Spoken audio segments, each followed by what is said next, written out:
ng malakas na hangin. Nagpapagod banda oh.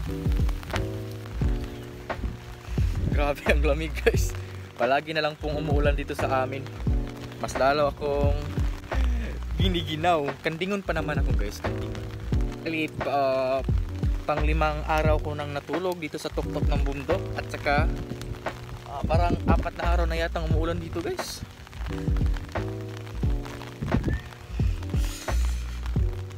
Kaya sobrang lamig. And baba muna ako sa bahay namin kasi maligo. Then meron akong kunin. Tapos magluto tayo ng native chicken. Lamig na panahon.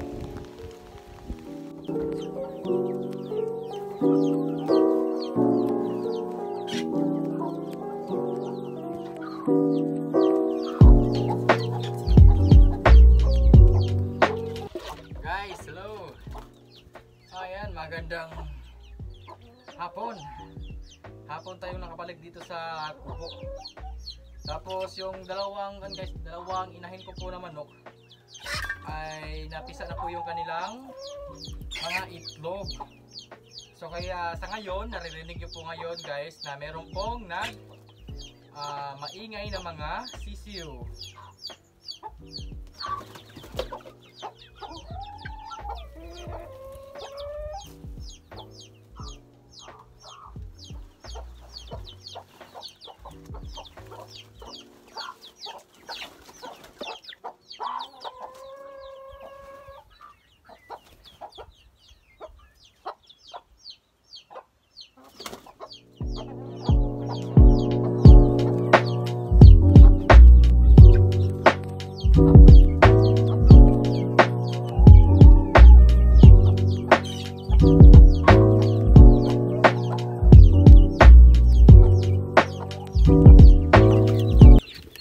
Ito yung kanilang mga sisiyo.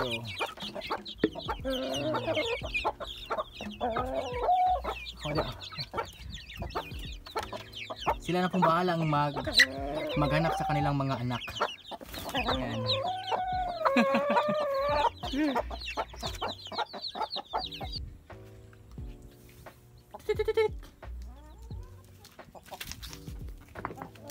Ayun guys, bali tapos na po akong pakain ng aking mga manok.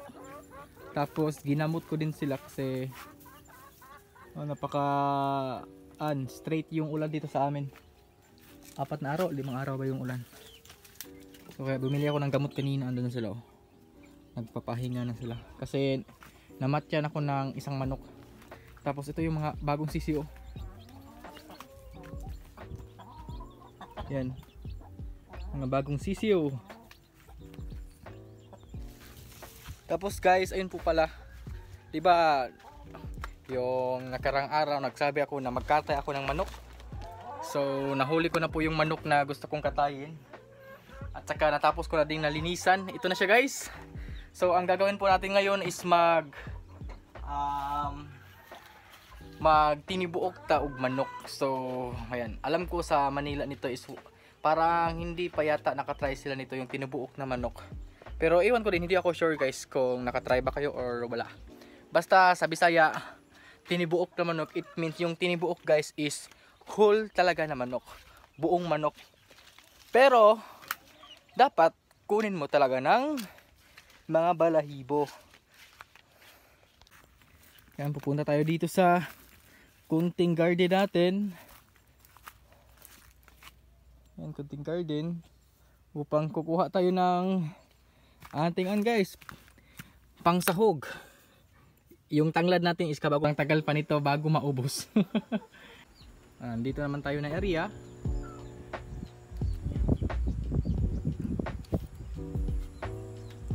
Maganda sana magpalipad ng drone dyan, no? Guys, mga una ta. Yan, maghugas muna ulit ako ng kamay. Mga una ta guys, native chicken yung ating ulam.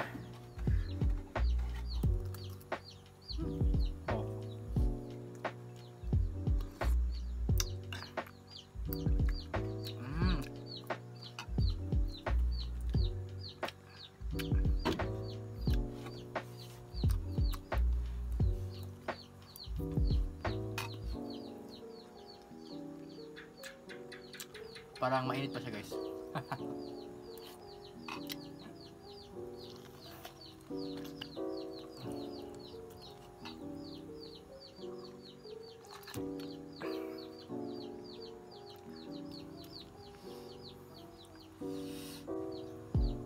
Ayan, mananghalian po tayo.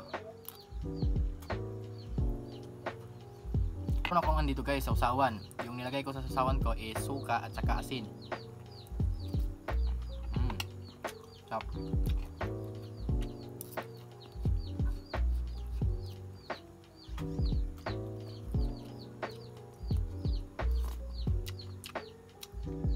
Sarap ng sabaw.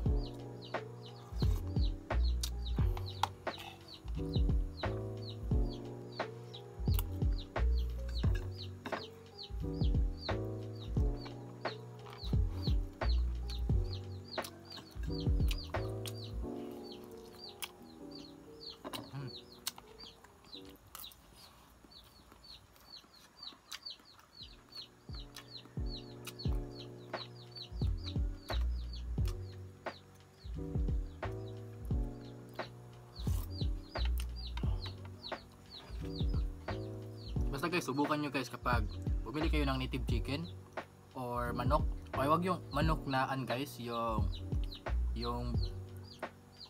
boiler na manok. Kundi yung ito talaga guys, native na manok ba. Kumbaga sa Tagalog siguro ang Tagalog ninyo sa ganitong manok is Tagalog na manok. Sa amin dito is native. Wait.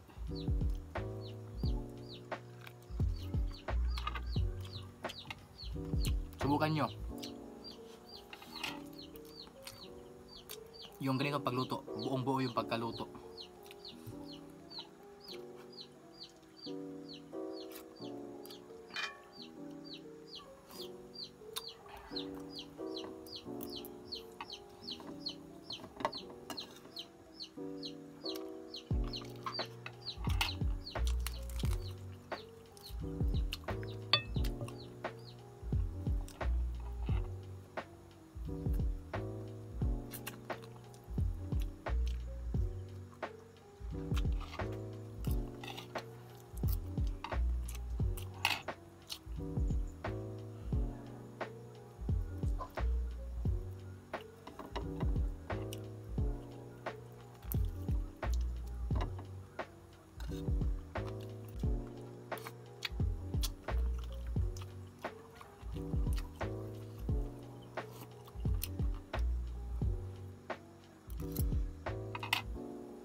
Tinatawag ito na batikon. Kumbaga lamanan ng dumi ng manok. Pero hindi naman to siya madumi na guys kasi nilinisan ko na to. Sarap.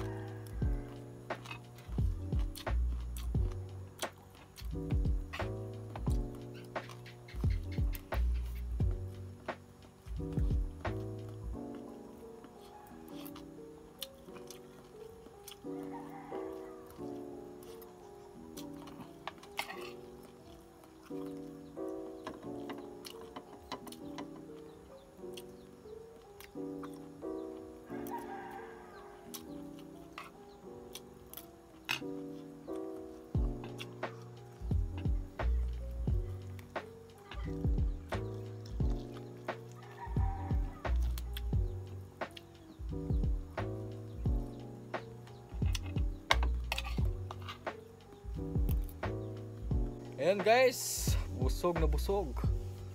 Tapos ako akong kumain. Ayan guys, nag-decide sana ako nga dito ako matulog ngayon. Kaso meron pala akong gagawin. Tatapusin ko po yung aking journal para siguro para bukas pupunta ko sa school upang magpa-check ng journal. Then ito yung natira na tinibuok na manok. So dadalhin ko na lang ito sa baba para kay nila ni mama, at saka saktong-sakto kay papa kasi lasing si papa dun sa baba.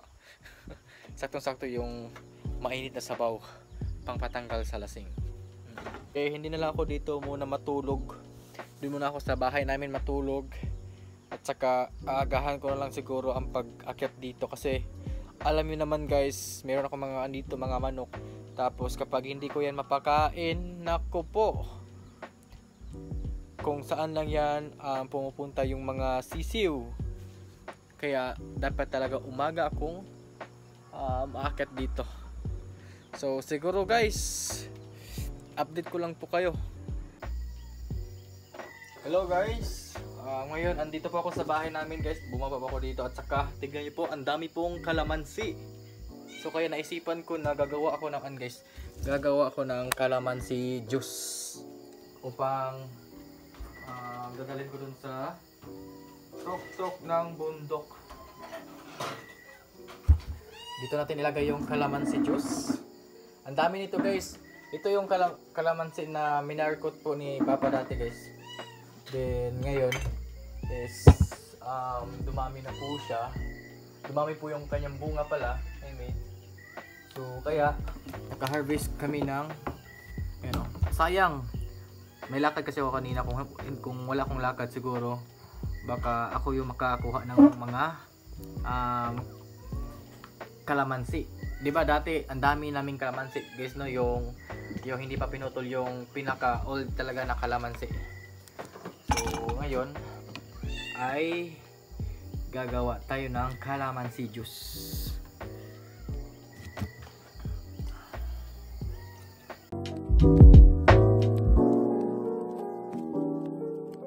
Yan, ito na po yung ating demo kalamansi juice. So ito sa akin guys ay nilagyan ko to siya ng ng asukal. Magdepende din yan sa inyo kung lagyan nyo ng asukal or hindi. Pero para sa akin is lagyan ko ng asukal para medyo matamis-tamis din. Hindi siya masyadong maasim. So ito yung ginamit ko. Yan.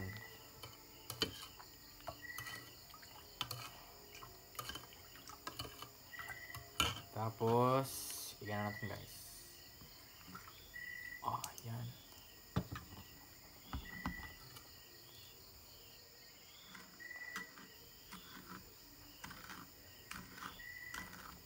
Nabarado yung asukar.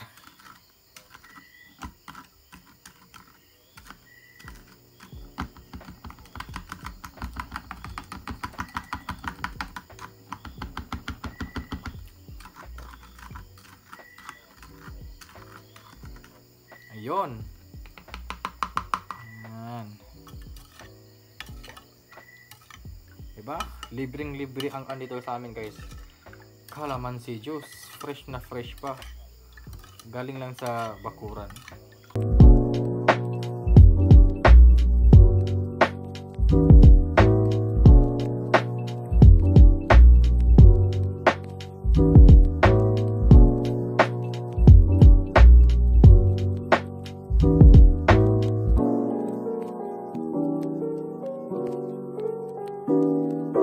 Guys, babalik naman po ako ngayon sa kubo.